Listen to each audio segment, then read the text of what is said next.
Hello students, स्वागत है आप सभी का टेक्स्ट बुक सुपर कोचिंग के ऊपर। और मैं हूं किरण, आप लोगों की पॉलिटिकल साइंस की फैकल्टी। एक क्वेश्चन और कॉन्सेप्ट जो हमेशा स्टूडेंट्स को कंफ्यूज करता है और कई बार एग्जाम में पूछा भी जा चुका है, वो है कि कोई भी बिल जो पार्लियामेंट के अंदर राज्यसभा या लोकसभा में प्रेजेंट किया जाता है, वो किन हालात में, कौन सी ऐसी कंडीशन है, सिचुएशन है जिनके अंदर वो खत्म हो जाता है। When does a bill lapse, कब वो खत्म हो जाता है। तो मैं अभी एक बार आपको प्रोविजन समझाऊंगी आज की इस वीडियो के अंदर, इस सेशन के अंदर। देन एट द एंड, इस सेशन के बाद मैं आपको एक क्वेश्चन भी दूंगी जिसका जवाब आपको कमेंट सेक्शन में देना है।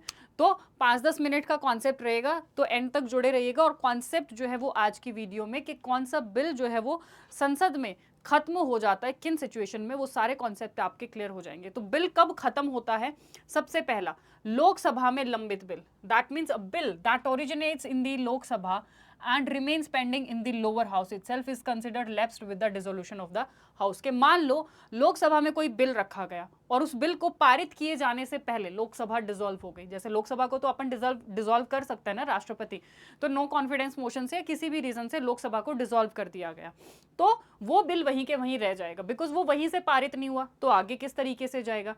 तो जब जो लोकसभा में ही प्रेजेंट किया गया है और वो पारित होने से पहले वो लोकसभा डिसॉल्व हो जाती है, खत्म हो जाती है, तो वो बिल जो है वो क्या हो जाएगा? लंबित बिल, वो पारित नहीं हो पाएगा, वो जो है वो क्या हो जाएगा? खत्म हो जाएगा, डिसॉल्व हो जाएगा। ठीक है। Then second, a bill that originates and is passed by the Rajya Sabha, जो राज्यसभा से तो पारित हो गया है but is pending in Lok Sabha and also lapses with the dissolution of the lower सभा।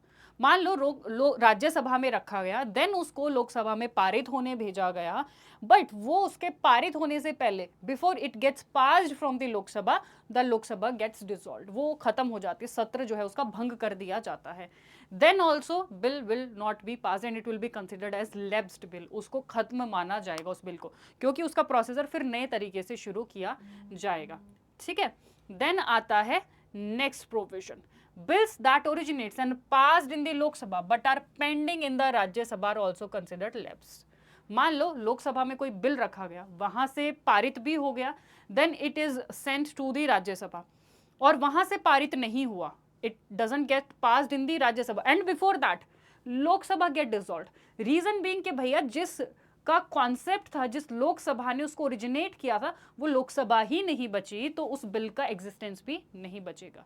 ठीक है। तो वो वाला बिल भी क्या हो जाता है? लैप्स हो जाता है, बिकॉज उसको जनरेट करने वाली लोकसभा भी क्या हो गई? डिसॉल्व हो गई। ठीक है। तो थर्ड कंडीशन के राज्यसभा में जो लोकसभा में जनरेट हुआ है और जिसको राज्यसभा में भेज दिया गया, बट वहां पारित होने से पहले बिल जो है वो, मतलब बिल पारित होने से पहले लोकसभा डिसॉल्व हो गई। Then fourth condition, bill that originates and is passed in the Rajya Sabha, जो राज्यसभा में पास हुआ but is returned with amendments to the upper house by the Lok Sabha and then does not get the clearance of the Rajya Sabha is considered to have lapsed on the date of dissolution of lower house। मान लो राज्यसभा में generate हुआ, generate होने के बाद में जाहिर सी बात है जिस भी हाउस से जनरेट होगा उसके बाद उसको दूसरे हाउस के पास भेजा जाएगा। राज्यसभा में जनरेट हुआ, मान लो उसको देन लोकसभा को भेजा गया।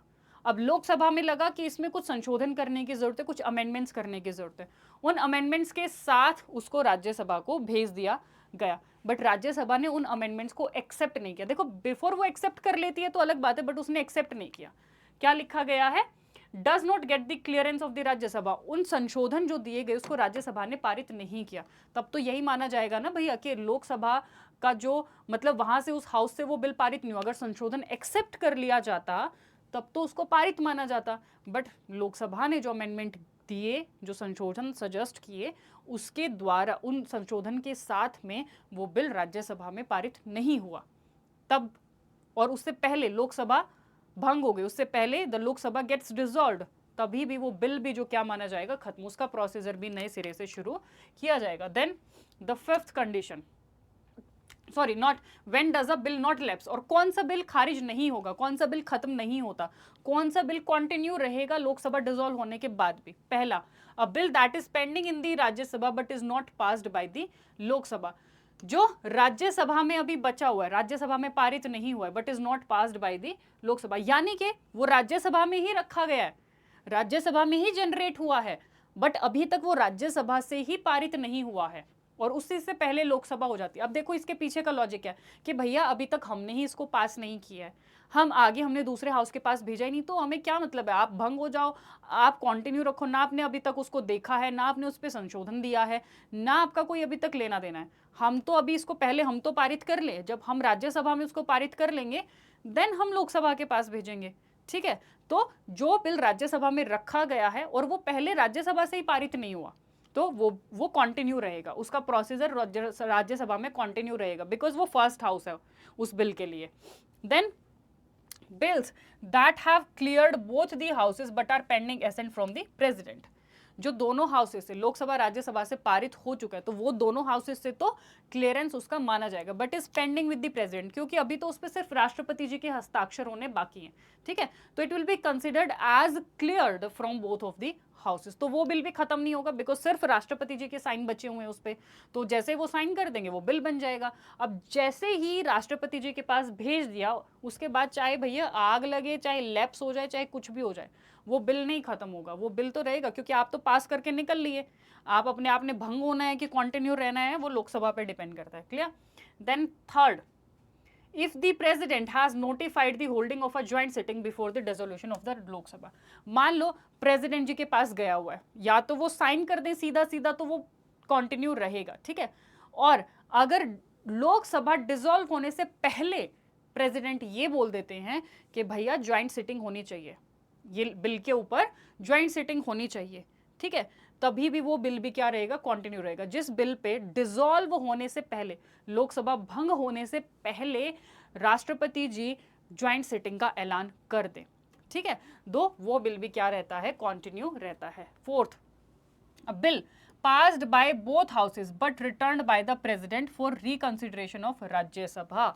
देखो, अगर लोकसभा की रिकंसिडरेशन के लिए भेजा जाएगा तब तो वो खत्म हो जाएगा, जाहिर सी बात है ना, बट लोकसभा डिसॉल्व होती है, राज्यसभा तो है ना, लोकसभा तो पास करके निकल ली अपना, तो जो बिल हमने प्रेसिडेंट जी को भेजा हुआ है पार्लियामेंट ने, और उन्होंने वो राज्यसभा को रिटर्न किया कि भैया आप एक बार फिर से देख लो इस पे, तो राज्यसभा तो वहां वही है ना, वो देख लेगी, वो अपना देख के वापस भेज देगी प्रेसिडेंट जी को, लोकसभा का तो कोई काम ही नहीं है, लोकसभा तो पास करके निकल चुकी है, तो वो बिल भी क्या रहेगा, कंटिन्यू रहेगा, क्योंकि लोकसभा का उसमें काम नहीं बचा, क्योंकि वो बिल रिकंसिडरेशन यानी कि दोबारा उसको पुनर्विचार के लिए राज्यसभा को भेजा गया है। Then the fifth idea, that is pending bills and all pending assurance that are to be examined by the committee on government assurance, जो आपकी कमेटी आश्वासन समिति होती है उसके पास जो भी बिल पड़ा हुआ है, उसकी स्क्रूटनी के लिए जो भी बिल पड़ा हुआ है, वो बिल भी क्या होगा, खारिज नहीं होगा, वो बिल भी कंटिन्यू रहेगा, जो आपकी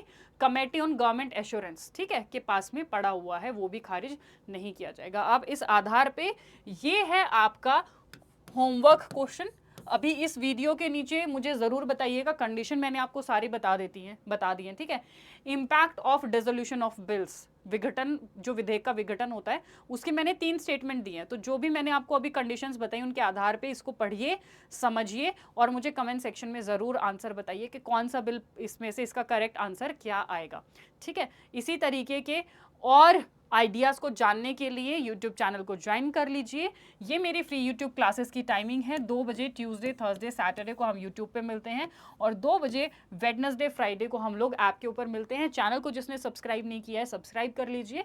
क्लासेस की लिंक के लिए, PDF के लिए ये मेरा टेलीग्राम ग्रुप है, QR कोड है, यहाँ पे आप मुझसे डे टू डे लाइफ में इंटरेक्शन कर सकते हैं, डायरेक्ट इंटरेक्शन होगा मेरे साथ में, डाउट सोल्विंग आपके सारे वहीं पे होंगे, क्लासेस की PDF नोटिफिकेशन आपको वहीं पे मिलेंगे। सो जिसने अभी तक टेलीग्राम ज्वाइन नहीं किया है टेलीग्राम को ज्वाइन कर लीजिए। And thank you so much students, now will be meeting in some other session.